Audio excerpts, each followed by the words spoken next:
Ľuďom jebe, robia šialené veci a ničia vlastný svet. Ľudstvo je skazené, je chore ako besný pes. Ten doma peniaze má moc a má právo veta. Žijeme v svete, v ktorom pravda neznamená veľa.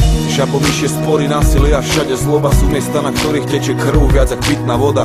Spodných 90% a horných 10. Taká je naša doba, spravodlivosť miesto nemá. Tak veľa ľudí stava hradby, ale málo kto mosty. Asi preto je ťažké veriť, že nejsú sprostí. Nosia masky a klamu sami sebe. Ľuďom jebe, nelen tu, ale na celom svete. Ľudia sú chamtiví, zlomyselní a závislí, svoje chyby nevidia nikdy, radi súdia iných. Keď ide o peniaze, vtedy zase vidia iba seba. Vtedy česť neznamená veľa. Zdá sa to len mne, alebo aj tebe.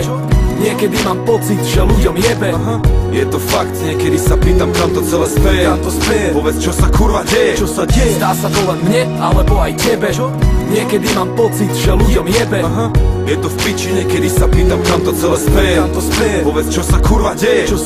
Pamätáte sa, keď padli dvojičky? Nikto netušil, že lietadla rozjebu vežičky. A všetky tie vojny a zlo na tomto svete. Čo k tomu môžem povedať? Ľuďom jebe. Niektorým zo života, iným z roboty, lebo majú málo, aj keď makajú jak kokoti. A bohatí už nevedia, že čo od dobroty. Majú domy a jachty obrovskej hodnoty.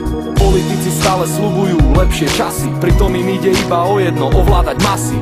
Chcú získať moc a kontakty, robia biznisy a podpisujú